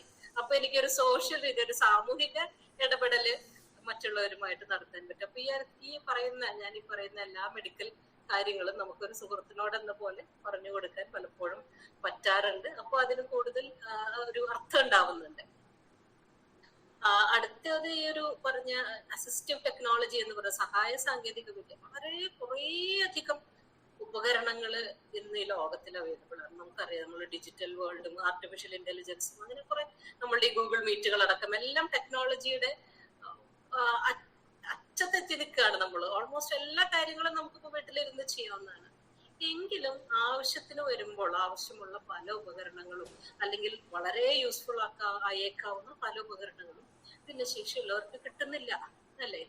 പലതിനും സാമ്പത്തികം ഒരു പ്രശ്നം തന്നെയാണ്. എങ്ങനെ ഇത് കിട്ടും? എങ്ങനെയാ? അപ്പൊ പലരും പല ആപ്ലിക്കേഷനുകൾ കൊടുത്ത് നമ്മൾ വയ്യാണ്ടാവാണ്, ഗവൺമെന്റിലേക്ക് കൊടുത്ത് വയ്യാണ്ടാവുന്നു. അപ്പൊ ഇങ്ങനെയുള്ള കുറെ പ്രോബ്ലംസ് ഉണ്ട്. തീർച്ചയായിട്ടും ഗവൺമെന്റിന്റെ സൈഡിൽ നിന്ന് ഇതിനെ ഒന്ന് പരിഹരിക്കാനോ അല്ലെങ്കിൽ കുറച്ച് നന്നാക്കാനോ ഒക്കെയുള്ള ശ്രമങ്ങൾ നടക്കുന്നുണ്ട്. കേന്ദ്ര തലത്തിൽ നടക്കുന്നുണ്ട്, സംസ്ഥാന തലത്തിലൊക്കെ നടക്കുന്നുണ്ട്. അപ്പോ അതിൽ നിന്ന് എങ്ങനെ ഇപ്പൊ നമുക്ക് ഗവൺമെന്റ് തലത്തിൽ നമുക്ക് കാര്യമായിട്ടൊന്നും ചെയ്യാൻ സാധിക്കില്ല അല്ലെ. ഞാനും ഇപ്പൊ ഗവൺമെന്റ് ഡോക്ടർ അല്ല, അപ്പൊ പല റെസ്ട്രിക്ഷൻസും നമുക്കുണ്ട്.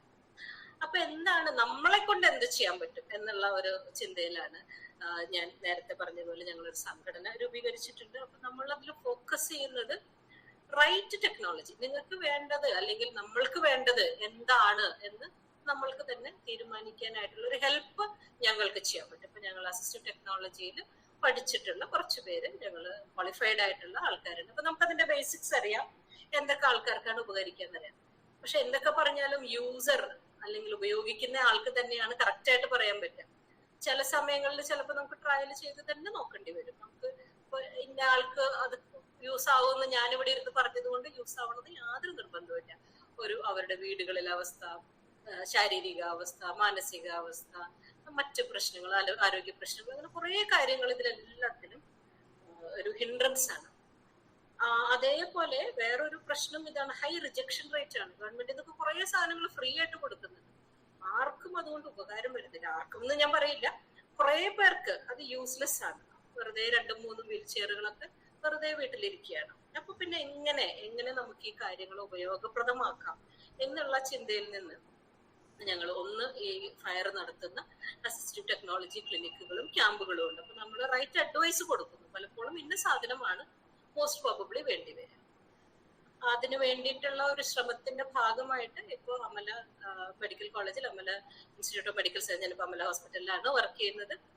അവിടെ നമ്മളൊരു അസിസ്റ്റീവ് ഡിവൈസസ് സപ്പോർട്ട് പ്രോഗ്രാം, അതായത് സാമ്പത്തിക ഒരു കാരണം കൊണ്ട് ഒരാൾക്ക് ആ ഒരു ശരിയായിട്ടുള്ള ഉപകരണം കിട്ടാതെ പോകരുത് എന്നുള്ള ഒരു ചിന്തയിൽ നിന്ന് ആണ് ഇത് ചെയ്തിരിക്കുന്നത്. അപ്പോൾ അമലയിലേക്ക് പ്രത്യേകമായിട്ട് നമ്മൾ സ്പോൺസർഷിപ്പുകളൊക്കെ ക്ഷണിച്ചു നോക്കി.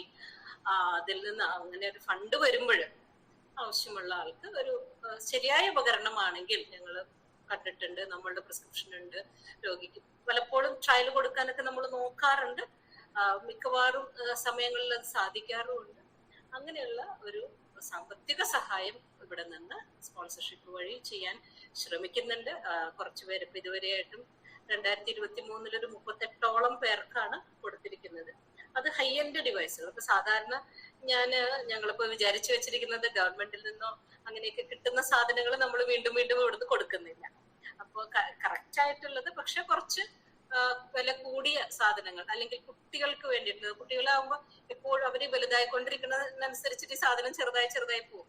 അപ്പൊ ചിലപ്പോ എല്ലാ 6 മാസത്തിലും അല്ലെങ്കിൽ ഒരു കൊല്ലത്തിലൊക്കെ വീണ്ടും ഇത് ഉണ്ടാക്കണം. അപ്പൊ അത് സാധാരണക്കാരന്, ഒരു മിഡിൽ ക്ലാസ് ആയിട്ടുള്ള ഒരാൾക്കൊക്കെ ശരിക്കും താങ്ങാൻ പറ്റുന്നതിൽ കൂടുതലാണ്. ഒരു പ്രാവശ്യം ശരി ഒരു 5000 രൂപ 6000 രൂപ എടുക്കുക. എല്ലാ വർഷവും ഇത് തന്നെ വീണ്ടും ഉണ്ടാക്കുമ്പോൾ ചിലപ്പോൾ ബുദ്ധിമുട്ടായിട്ട് വരാറുണ്ട്. അപ്പൊ അങ്ങനെയുള്ള ആൾക്കാർക്കാണ് കൂടുതലും നമ്മൾ ഇവിടുന്ന് സഹായം കൊടുക്കുന്നത്. Artificial limbs, high end artificial limbs, ഇപ്പൊ കൃത്രിമ കൈകാലുകളൊക്കെ ആണെങ്കിൽ കുറച്ച് ഹൈ എൻഡ് ആയിട്ടുള്ളത്. സാധാരണ ചിലപ്പോൾ ഓർഡിനറി പലർക്കും ക്യാമ്പുകളിൽ കൂടെ ഒക്കെ കിട്ടാറുണ്ട്, ഗവൺമെന്റിന്റെ ക്യാമ്പുകളിൽ കൂടെ.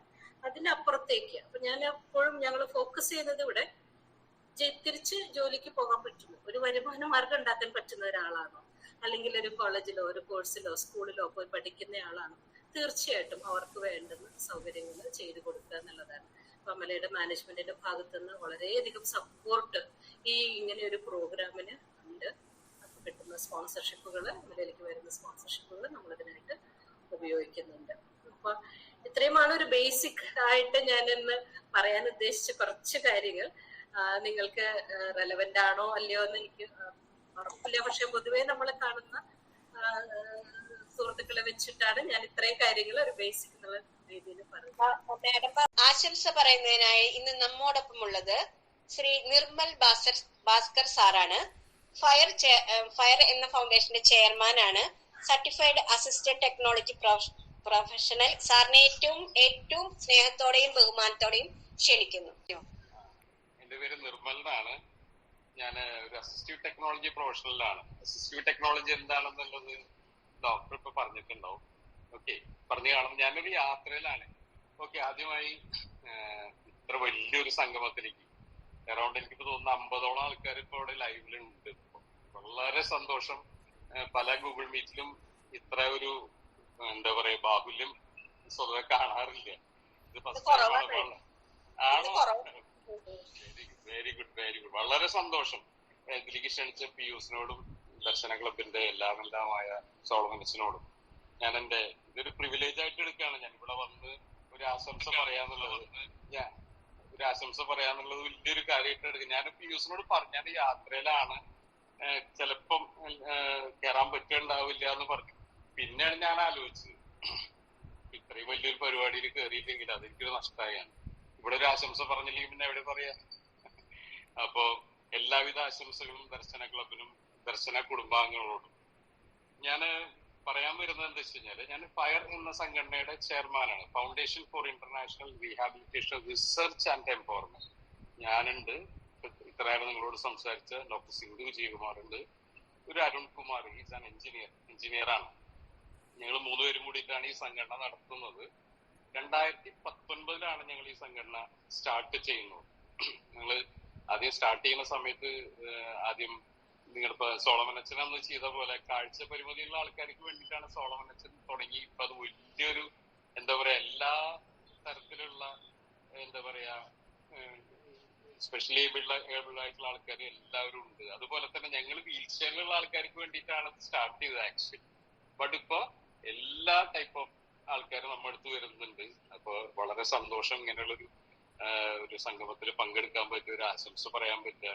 സാധാരണ അസിസ്റ്റീവ് ടെക്നോളജി ഡോക്ടർ പറഞ്ഞു കാണും, അത് അപ്രോപ്രിയേറ്റ് ആയിട്ടുള്ള ഉപകരണങ്ങൾ കൊടുക്കുക സാധാരണഗതിയിൽ. അങ്ങനത്തെ ഒരു കോഴ്സ് പഠിച്ചിട്ടുള്ള ആൾക്കാരാണ് ഞാനും ഡോക്ടർ സിന്ധു. പിന്നെ എന്റെ ഗ്രൂപ്പിൽ 2 പേര്, ഞങ്ങൾ 5 പേരാണ് ഈ ഗ്രൂപ്പിൽ ഫയർ എന്ന് പറയുന്ന സംഘടനയിലുള്ള. അതിൽ 4 പേര് അസിസ്റ്റീവ് ടെക്നോളജി കഴിഞ്ഞ ആൾക്കാരാണ്. അപ്പൊ നേരത്തെ ഇനിയല്ലേ ചോദിച്ചത് എങ്ങനെയാണ് അത് ചെയ്യുക. അപ്പൊ നമ്മള് അളവെടുക്കുക, അവർക്ക് അപ്രോപ്രിയേറ്റ് ആയിട്ടുള്ള കാര്യങ്ങൾ ചെയ്യുക, ഇതിനൊക്കെ നമ്മൾ റെഡിയാണ്. എന്തെങ്കിലും ആവശ്യം ഉണ്ടെങ്കിൽ ഫയറിനെ വിളിക്കുക, ഞാനുണ്ട്, ഡോക്ടറുണ്ട്. 5 നമ്പർ തരാം. നിങ്ങൾക്ക് എന്താവശ്യം ഉണ്ടെങ്കിലും ഞങ്ങൾ കൂടെ ഉണ്ടാവും. ദർശന ക്ലബിന്റെ കൂടെ ഞങ്ങൾ എല്ലാ കാര്യത്തിനും ഉണ്ടാവും എന്നുള്ള കാര്യം നമ്മളിപ്പോ ഉറപ്പ് തരികയാണ്. കൂടുതൽ കാര്യങ്ങള് ഞാൻ യാത്രയിലാണ്. വേറൊരു മീറ്റിങ്ങിൽ എന്നെ വിളിക്കുകയാണെന്നുണ്ടെങ്കിൽ ഞാനിതിന് കൂടുതൽ കാര്യങ്ങൾ എനിക്ക് പറഞ്ഞു തരാൻ പറ്റും. നിങ്ങളായിട്ട് എന്താ പറയാ കൂടുതൽ കാര്യങ്ങൾ ഇന്ററാക്ട് ചെയ്യാൻ പറ്റും എന്നുള്ള ഒരു പ്രതീക്ഷയുണ്ട്. അച്ഛനും നല്ലോണം അറിയാം, പിയൂസിനെ അറിയാം. പിയൂസിനെയൊക്കെ ആദ്യമായിട്ട് നമ്മൾ കാണുന്നത് ഇപ്പൊ ഡോക്ടർ നേരത്തെ പറഞ്ഞു കാണും, അതായത് നമ്മള് കാശായിട്ടോ സൗജന്യമായിട്ടോ ബാക്കിയുള്ള കാര്യങ്ങളൊന്നും അല്ല നമ്മൾ ചെയ്തുകൊണ്ടിരിക്കുന്നത്. നമ്മൾ ഫസ്റ്റ് നമ്മുടെ ഷാനവാസ് സാർ ഡിസ്ട്രിക്ട് കളക്ടർ ആയിരുന്ന ആ സമയത്താണ് നമ്മൾ പിയൂസിനെ പരിചയപ്പെടുന്നത്. അപ്പോ കളക്ടർക്ക് ഒരു ആഗ്രഹം, ഇങ്ങനെ ഒരു ഭിന്നശേഷി മേഖലയിലേക്ക് എന്തെങ്കിലും ചെയ്യണം എന്നുള്ളൊരു ആഗ്രഹം കൊണ്ട് കളക്ടർ നമ്മളെ അപ്രോച്ച് ചെയ്യാണ് ചെയ്തത്. എന്നിട്ട് പ്രതീക്ഷ എന്ന് പറഞ്ഞിട്ടുള്ള ഒരു സംരംഭം ആള് തുടങ്ങിയിട്ട് അത് കൂടെ എനിക്ക് തോന്നുന്നു ഒരു 10-20 ആൾക്കാർക്ക് പല വിധത്തിലുള്ള ഹൈ എൻഡ് ഡിവൈസുകൾ, ചെറിയ സാധനങ്ങളല്ല, എല്ലാം കൊടുക്കാൻ പറ്റിയിട്ടുണ്ട്. നിങ്ങൾക്ക് വേറെ ഉറപ്പ് കൂടി തരാൻ പറ്റുന്ന വെച്ച് കഴിഞ്ഞാല് നമ്മൾ ഉപയോഗിക്കുന്ന അല്ലെങ്കിൽ കാണുന്ന, ഇപ്പൊ നമ്മൾ യൂട്യൂബിലോ ബാക്കിയുള്ള ഏത് ഗൂഗിളിലൊക്കെ കാണുന്ന പല സാധനങ്ങളും നമ്മളിവിടെ കേരളത്തിൽ തന്നെ ഉണ്ടാക്കുന്നുണ്ട്. അതായത് തൃശ്ശൂരിൽ തന്നെ ഉണ്ടാക്കുന്നുണ്ട് എന്നുള്ളൊരു കാര്യം നിങ്ങളുടെ ഒരു അറിവിലേക്ക് പറയുകയാണ് ഞാൻ. ഓക്കെ, അപ്പൊ എന്താവശ്യം ഉണ്ടെങ്കിലും നമ്മൾ വിളിക്കാം. അപ്രോപ്രിയേറ്റ് ആയിട്ടുള്ള കാര്യങ്ങൾ നമുക്ക് ചെയ്യാം. ഇപ്പൊ ഡോക്ടർ അമലയിലുണ്ട്, അമലയിലുണ്ടെങ്കിൽ അമലയിൽ വന്ന് കാണാം. ഇല്ലെങ്കിൽ ഞങ്ങൾക്ക് സ്വന്തമായിട്ടൊരു ക്ലിനിക് ഉണ്ട്. അപ്പൊ അവിടെ അത് പടിഞ്ഞാറെ കോട്ടയമിലാണ്. കോട്ടയം അരണാട്ടുകര പൂത്തോൾ റൂട്ടിലാണ്. അവിടെയും വരാം. നിങ്ങൾക്ക് എന്താവശ്യം ഉണ്ടെങ്കിലും ഏത് സമയത്തും നമ്മുടെ സഹകരണം എപ്പോഴും ഉണ്ടായിരിക്കും. ഒരു മടി വിചാരിക്കണ്ട, നിങ്ങൾക്ക് എപ്പോ വേണമെങ്കിൽ വിളിക്കാം. നന്ദി പറയുന്നതിനായി പിയൂസ് കെ പി ഏറ്റവും സ്നേഹത്തോടെ ക്ഷണിക്കുന്നു. ഏറ്റവും സ്നേഹം നിറഞ്ഞ വിശിഷ്ട അതിഥികളെ എല്ലാവർക്കും നമസ്കാരം. നന്ദി പറയുക എന്നുള്ളതാണ് ഇന്നത്തെ എൻ്റെ ഈ സമയം വന്നിരിക്കുന്നത്. പക്ഷെ നന്ദി പറയുന്നതിന് തൊട്ട് മുന്നേ എന്നെ ഈ കെടുപ്പ് രോഗിയിൽ നിന്ന് ഉള്ള ലാബിൽ മാറ്റി തന്ന 2 വ്യക്തികളാണ് ഇവിടെ എൻ്റെ മുന്നിൽ വന്നിരിക്കുന്നത്. ഒന്ന് ഡോക്ടർ സിന്ധു വിജയകുമാർ, ഒന്ന് നിർമ്മൽ സാറ്. ഇവർ 2 പേരും കോവിഡിന് മുന്നേ എന്നെ വന്ന് കാണുകയും പരിചയപ്പെടുകയും അതിനുശേഷം കോവിഡ് സ്റ്റാർട്ടായി ആ സമയമാകുമ്പോൾ എനിക്ക് ഒരു ഇലക്ട്രോണിക്കിൻ്റെ വീൽ ചെയർ തന്നു. ആ വീൽ ചെയർ വഴിയാണ് ഞാൻ എൻ്റെ ഒരു 25 വർഷത്തിന് ശേഷം പുറം ലോകം ഒന്ന് കാണാനായിട്ട് ഇറങ്ങിയത്. അതുവരെ സാധാരണ ഞാൻ വീടിൻ്റെ ഉള്ളിൽ കിടക്കുക, അല്ലാതെ പുറം ലോകം ഇല്ല. പുറത്തേക്ക് പോകുന്ന ഒരു പരിപാടി എനിക്കില്ല. എന്തെങ്കിലും ഹോസ്പിറ്റലിൽ പോകുന്ന സംഭവം, ഹോസ്പിറ്റലിൽ പോവുക വരിക എന്നല്ലാതെ ഉള്ള നമ്മുടെ സ്വന്തം ഇഷ്ടത്തിന് പുറത്ത് പോകുന്ന ഒരു പരിപാടി ഉണ്ടായിരുന്നില്ല. അപ്പോൾ ഈ ഡോക്ടറും നിർമ്മൽ സാറും വന്നതിന് ശേഷം ആ കളക്ടറുടെ പദ്ധതി പ്രകാരമുള്ള ഒരു വീൽ ചെയർ എനിക്ക് തന്നു. ഈ 2 പേരും എൻ്റെ വീട് കണ്ടിട്ടുള്ളവരും എന്നെ വ്യക്തിപരമായിട്ട് അറിയുന്നവരുമാണ്. അപ്പോൾ അത് കാരണം വളരെ സന്തോഷമാണ് എനിക്ക് ഇന്നത്തെ ഈ സ്നേഹസംഗമത്തിൽ നന്ദി പറയാൻ കിട്ടിയ ഈ അവസരം. അതുപോലെ ആദ്യത്തെ വണ്ടി തന്നു. അത് കഴിഞ്ഞിട്ട് ഇപ്പോൾ കുറച്ച് സ്ഥലം, അതൊരു 6 കിലോമീറ്റർ സഞ്ചരിക്കാൻ പറ്റുള്ളൂ. അപ്പോൾ എൻ്റെ ആവശ്യകത എന്നുള്ളത് കൂടുതൽ സ്ഥലങ്ങൾ ഉള്ളത് കൊണ്ട് എനിക്ക് കൂടുതൽ ദൂരം പോകാൻ സഞ്ചരിക്കാൻ പറ്റാവുന്ന പുതിയൊരു വണ്ടി ഈ ഫയർ എന്ന സംഘടനയിലെ നിർമ്മൽ സാറും അമല ഹോസ്പിറ്റലും കൂടി ചേർന്നാണ് എനിക്ക് വീണ്ടും തന്നിരിക്കുന്നത്. അപ്പോൾ ഞാൻ എൻ്റെ വ്യക്തിപരമായ എന്നെ സഹായിച്ചവർക്ക് ആദ്യം നന്ദി പറയുന്നു. ഇനി ഞാൻ എൻ്റെ നന്ദി പറയുന്ന കർത്തവ്യത്തിലേക്ക് കടക്കുകയാണ്. ഈ പാട്ട് ഇന്ന് നമ്മുടെ സ്നേഹസംഗമത്തിൽ ഉദ്ഘാടനം ചെയ്ത നമ്മുടെ reverend father Vipin Kurisithara CMI, ഈ പാട്ട് ഞാൻ TV-യിൽ പാട്ട് കേട്ടു. വളരെ സന്തോഷത്തോടെ ആയിരുന്നു ഞാൻ ആ പാട്ട് കേട്ടത്. പക്ഷെ എനിക്ക് വളരെ ഒരു ആത്മവിശ്വാസം നൽകുന്നൊരു പാട്ടായിരുന്നു. വളരെ സ്നേഹത്തോടെ അച്ഛൻ ആ പാട്ട് ഇന്ന് പാടിയപ്പോൾ എനിക്ക് വളരെയധികം സന്തോഷമായി. നമ്മുടെ ഗ്രൂപ്പിലായിരിക്കുന്ന എല്ലാവർക്കും വളരെ സന്തോഷമായി കാണുമെന്ന് ഞാൻ വിചാരിക്കുന്നു. Reverend father Vipin Kurisithara CMI അച്ഛനെ ഏറ്റവും സ്നേഹത്തോടെ ദർശന ക്ലബിൻ്റെയും ദർശന സർവീസ് സൊസൈറ്റിയുടെയും വ്യക്തിപരമായി എൻ്റെ പേരിലും നന്ദി ഈ സമയം അറിയിക്കുന്നു. അടുത്തതായി ദർശന സർവീസ് സൊസൈറ്റി പ്രസിഡന്റും ദർശന ക്ലബ് ഡയറക്ടറുമായ റവറൻ ഫാദർ സോളമൻ കടമ്പാട്ട് പറമ്പ് CMI അച്ഛൻ ഇന്ന് ഈ സമയം നമ്മുടെ ഇരിങ്ങാലക്കുടല്ല പൂർണ്ണാട്ടുകര ജസനോഡി സ്പോർട്സ് സെൻറ്ററിൽ വെച്ചിട്ട് സംസ്ഥാനതല സ്വിമ്മിംഗ് കോമ്പറ്റീഷൻ മത്സരം നടക്കുകയാണ്. രാവിലെ 10 മണി മുതൽ പ്രോഗ്രാം സ്റ്റാർട്ട് ചെയ്തു. അപ്പോൾ ആ പ്രോഗ്രാമിൻ്റെ ഉള്ളിലാണ് അച്ഛൻ നിൽക്കുന്നത്. അതുകൊണ്ടാണ് അച്ഛന് നമ്മളോടൊപ്പം അധ്യക്ഷ പ്രസംഗത്തിൽ കയറാൻ പറ്റാതെ ഇരുന്നത്. പക്ഷെ അച്ഛൻ കയറിയിട്ടുണ്ടായിരുന്നു. അച്ഛൻ ഇറങ്ങി പോകാണ് ഉണ്ടായത്. അവിടെ പ്രോഗ്രാംസ് നടന്നുകൊണ്ടിരിക്കുകയാണ്. അതുകൊണ്ടാണ്. അപ്പോൾ ഈ ദർശനയുടെ ഈ എല്ലാ വളർച്ചയ്ക്ക് പിന്നിലും അതുപോലെ എല്ലാ പ്രവർത്തനങ്ങളും ഭംഗിയായി നടത്തിക്കൊണ്ടിരിക്കുന്ന ഫാദർ സോളമൻ അച്ഛന് ഏറ്റവും ഹൃദ്യമായ സ്നേഹത്തോടെ ഞാൻ എൻ്റെ നന്ദി രേഖപ്പെടുത്തുന്നു. അടുത്തതായി ഡോക്ടർ സിന്ധു വിജയകുമാർ. ഞാൻ പറഞ്ഞു സിന്ധു വിജയകുമാർ എൻ്റെ വീട്ടിൽ വന്നിട്ടുണ്ടായിരുന്നു. അതുപോലെ എന്നെ പരിശോധിക്കുകയും എനിക്ക് അനുയോജ്യമായ വണ്ടി തരികയും ചെയ്തു. അതുപോലെ ഈ ഡിപ്പാർട്ട്മെൻറ്റിനെ കുറിച്ച് കുറച്ച് എനിക്കറിയാം, പക്ഷെ എന്താണിത് കൂടുതൽ എന്ന് എനിക്കറിയത്തില്ല. അപ്പോൾ ദർശനയുടെ സ്നേഹസംഗമ മീറ്റിങ്ങിൽ ഒത്തിരി ഡോക്ടേഴ്സ് വന്നിട്ടുണ്ടെങ്കിലും ഈ വിഭാഗം ഡോക്ടർമാർ വന്നിട്ടില്ല. അതുകൊണ്ടാണ് നമ്മുടെ സിന്ധു വിജയകുമാർ ഡോക്ടറിനെ ഈ സ്നേഹസംഗമത്തിലേക്ക് നമ്മൾ വിളിക്കാനുണ്ടായ കാരണം. ആ വിളിച്ചത് വളരെ ഒരു അനുഗ്രഹം ആയിട്ടാണ് എനിക്കിപ്പോൾ തോന്നുന്നത്. കാരണം ഒട്ടുമിക്ക ആളുകളുടെയും പ്രശ്നം കൈകാര്യം ചെയ്യാൻ പറ്റാവുന്ന ഒരു ഡോക്ടറും കൂടിയാണ് നമ്മുടെ ഈ ഡോക്ടർ. ഏറ്റവും സ്നേഹത്തോടെ ഈ പ്രോഗ്രാമിൽ പങ്കെടുത്ത സിന്ധു വിജയകുമാർ ഡോക്ടറിന് ദർശന ക്ലബിൻ്റെ പേരിലും ദർശന സർവീസ് സൊസൈറ്റിയുടെ പേരിലും എൻ്റെ വ്യക്തിപരമായ പേരിലും നന്ദി അറിയിക്കുന്നു. അതുപോലെ ശ്രീ നിർമ്മൽ ഭാസ്കർ സാർ, അദ്ദേഹവും ഈ ഡോക്ടറോടൊപ്പം തന്നെ എൻ്റെ വീട്ടിൽ വരികയും എനിക്ക് വേണ്ടി, അതായത് എന്നെ പുറത്ത് ചാടിക്കണം എന്ന് വളരെ തീക്ഷ്ണത ഉണ്ടായിരുന്നത് നിർമ്മൽ സാറിനാണ്. എൻ്റെ വീടിന് സ്റ്റെപ്പായിരുന്നു. അപ്പോൾ സാറാണ് പറഞ്ഞത്, നമ്മുടെ ആവശ്യത്തിനാണ് രൂപം മാറ്റേണ്ടത്, അല്ലാതെ വീടിനല്ലല്ലോ, നമുക്കല്ലേ പുറത്തേക്ക് ഇറങ്ങേണ്ടത്. അങ്ങനെയാണ് ഞാൻ ആദ്യമായിട്ട് റാമ്പ് വെച്ചത്. ആ റാമ്പ് വെച്ചത് ജീവിതത്തിലേക്കുള്ള ചിറക് വെച്ച പോലെയാണ് എനിക്കിന്ന് തോന്നുന്നത്. കാരണം ഇന്ന് ഞാനായിരിക്കുന്ന അവസ്ഥയിൽ ഈ കട്ടിലുമ്മ കിടക്കുന്നുണ്ടെങ്കിൽ ആ സമയം മാത്രമേ ഞാൻ കിടപ്പ് രോഗി എന്ന് പറയാൻ പറ്റുള്ളൂ. എപ്പോഴാണ് എനിക്ക് പുറത്ത് പോകേണ്ട ഒരു ആവശ്യം വന്നു, എൻ്റെ വീട്ടിൽ എന്തെങ്കിലും ഒരു സാഹചര്യം എനിക്കൊന്ന് പോകാമെന്ന് തോന്നി കഴിഞ്ഞാൽ ഞാൻ ഉടനെ വീൽ ചെയറിൽ കയറുന്നു, ആ കാര്യം നടത്തി വരുന്നു. ആ കാര്യം നടത്തി വരാൻ എന്നെ പ്രാപ്തരാക്കിയ 2 പേരുകളാണ്, ഒന്ന് ഡോക്ടർ സിന്ധു വിജയകുമാറും ഒന്ന് നിർമ്മൽ ഭാസ്കർ എന്ന് പറഞ്ഞ സാറും. അപ്പോൾ നിർമ്മൽ ഭാസ്കർ സാറിന് ഒത്തിരി സ്നേഹത്തോടെ ദർശന ക്ലബിൻ്റെ പേരിലും ദർശന സർവീസ് സൊസൈറ്റിയുടെ പേരിലും എൻ്റെ വ്യക്തിപരമായ പേരിലും നന്ദി രേഖപ്പെടുത്തുന്നു. ഇന്നത്തെ ഈ സ്നേഹസംഗമം വളരെ ഭംഗിയായി ആങ്കറിങ് നടത്തിക്കൊണ്ടിരിക്കുന്ന കുമാരി ലീന MC നാട്ടിലേക്ക് ഒത്തിരി സ്നേഹത്തോടെ നന്ദി പറയുന്നു. കാരണം വളരെ വിശദമായി തന്നെ ആങ്കറിങ്, അതിൻ്റെ നമ്മളൊക്കെ മറ്റു TV-യിലൂടെയൊക്കെയാണ് ആങ്കറിങ് മേഖല നമ്മൾ കണ്ടു ഇരിക്കുന്നത്. അത് വളരെ ഭംഗിയായി തന്നെ ഇന്നത്തെ ആങ്കറിങ് നടത്തിയ കുമാരി ലീന MC നാട്ടിലേക്ക് ഒരിക്കൽ കൂടി നന്ദി അറിയിക്കുന്നു. അതുപോലെ ഏതൊരു മീറ്റിങ്ങിൻ്റെയും ആദ്യം നടക്കുന്ന ഒരു പ്രോഗ്രാമാണ് പ്രാർത്ഥന, ഈശ്വര ചൈതന്യം വരുത്തുന്നത്. ഇന്നത്തെ ഈ സ്നേഹസംഗമത്തിൽ പ്രാർത്ഥനയിലൂടെ ഈ ഗ്രൂപ്പിനെ സജീവമാക്കിയ, പോസിറ്റീവ് എനർജി കൊണ്ടുവന്ന കുമാരി സീമ N തോമസിനെ ഏറ്റവും സ്നേഹത്തോടെ നന്ദി അറിയിക്കുന്നു.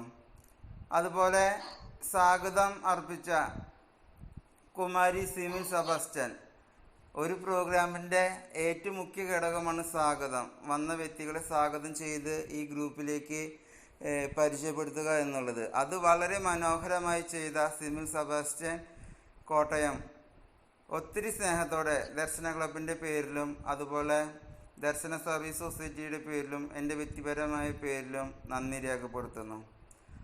അതുപോലെ ഓരോ പ്രോഗ്രാമിൻ്റെയും റിപ്പോർട്ട് വളരെ മനോഹരമായി വ്യക്തമായും എഴുതി അത് അടുത്ത മീറ്റിങ്ങിൽ അവതരിപ്പിച്ച്, ഇപ്പോൾ ഒരു സ്നേഹസംഗമം കഴിഞ്ഞ സ്നേഹസംഗമം കേൾക്കാൻ പറ്റിയില്ല എങ്കിലും തൊട്ടടുത്ത സ്നേഹസംഗമത്തിൽ കയറി കഴിഞ്ഞാൽ കഴിഞ്ഞ പ്രാവശ്യത്തെ സ്നേഹസംഗമം എന്തായിരുന്നു എന്ന് വളരെ വിശദമായി തന്നെ റിപ്പോർട്ട് എഴുതി അവതരിപ്പിക്കുന്ന ശ്രീമാൻ ജോസ് കൊരട്ടി, ജോസറിനെ ഒത്തിരി സ്നേഹത്തോടെ ദർശന ക്ലബിൻ്റെ പേരിലും ദർശന സർവീസ് സൊസൈറ്റിയുടെ പേരിലും എൻ്റെ വ്യക്തിപരമായ പേരിലും നന്ദി രേഖപ്പെടുത്തുന്നു.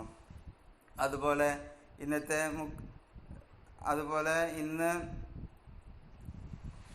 സ്നേഹസംഗമത്തിൽ അധ്യക്ഷ പദവി അലങ്കരിച്ച നമ്മുടെ സോളമച്ചൻ തിരക്കാണെന്ന് പറഞ്ഞു. തിരക്കിനിടയിലും കയറാമെന്ന് പറഞ്ഞിട്ടുണ്ടായിരുന്നു, സാഹചര്യം അച്ഛനും ഒത്തിരി നന്ദി പറയുന്നു.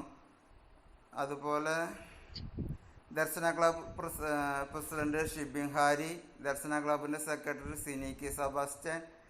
അതുപോലെ ഇന്നത്തെ ഈ പ്രോഗ്രാം വളരെ ഭംഗിയായി ഈ നിൽക്കുന്നതിന് വേണ്ടി ദർശന ക്ലബിൻ്റെ വിവിധ ഗ്രൂപ്പുകളിൽ നിന്നും എത്തിച്ചേർന്ന ഓരോ വ്യക്തികളെയും ദർശന ക്ലബിൻ്റെ പേരിലും ദർശന സർവീസ് സൊസൈറ്റിയുടെ പേരിലും എൻ്റെ വ്യക്തിപരമായ പേരിലും നന്ദി രേഖപ്പെടുത്തിക്കൊണ്ട് നിർത്തുന്നു. നന്ദി, നമസ്കാരം. ആരുടെയെങ്കിലും പേര് വിട്ടുപോയിട്ടുണ്ടെങ്കിൽ ക്ഷമിക്കണമെന്ന് പ്രത്യേകം അഭ്യർത്ഥിക്കുന്നു.